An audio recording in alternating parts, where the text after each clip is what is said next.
Hello everyone! Welcome to Grandma's Love. Samahan niyo po ako mga ka-grandma, magluluto tayo ng ginisang munggo.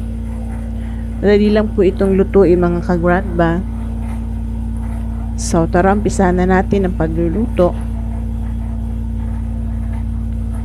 So nagpainit na po ako ng kawali and then lagyan po natin ng cooking oil. And igisa po natin ang sibuyas at bawang. Meron na po akong pinalambot na munggo kaya hindi ko na po ipinakita sa camera.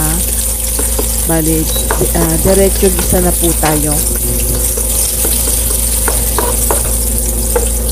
Ayan, inuna ko po ang sibuyas. Sunod po natin ang bawang.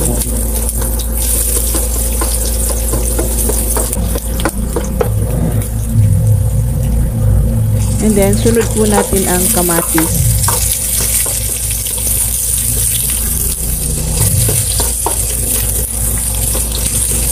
Isa lang po natin ang maigi. Lutuin po natin ang kamatis bago po natin ilagay ang ibang ingredients para po hindi madaling mapanis ang ating gulay. So, inilagay ko na po ang hipon.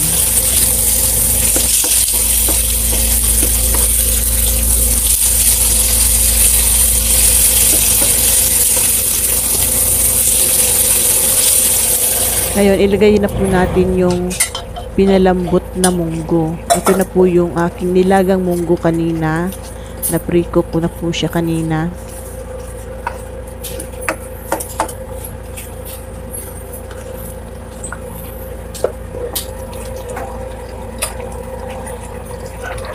Kumain ka?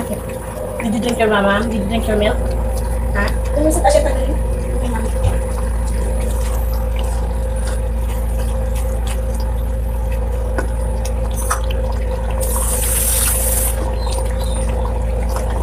Ngayon, magdagdag po tayo ng tubig para sa ating sabaw.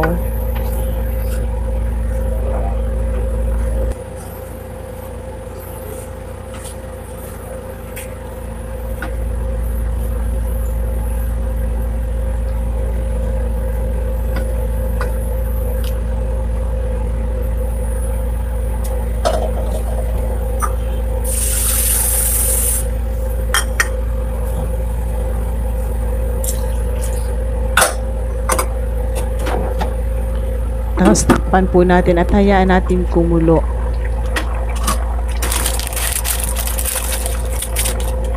Ngayon naman po ilalagay na natin ang pork cracklings or yung chicharong baboy.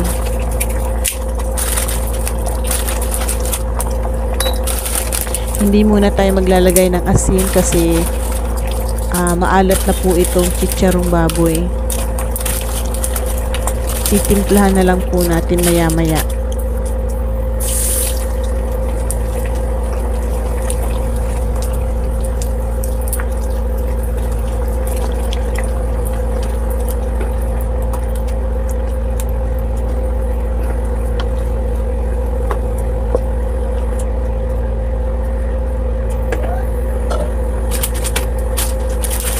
So, takpan po muna natin ulit at hayaan nating maluto yung chicharon baboy.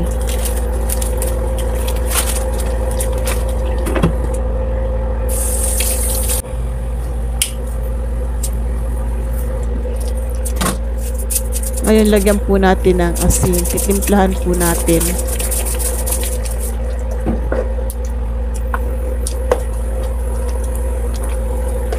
Halo-haluin lang po natin para po magpantay ang kanyang lasa or pagkaluto. Ngayon, ilagay na po natin yung talbos ng ampalaya. Ito po yung pinakagusto ko sa ginisang munggo.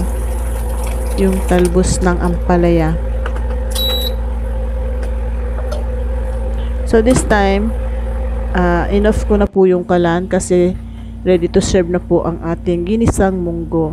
So, ito na nga po yung aking ginisang munggo. Sana po nagustuhan nyo ang video na to. At huwag po kalimutang mag-like, share, comment, and subscribe. Thank you for watching. See you again on my next video. Bye. God bless everyone.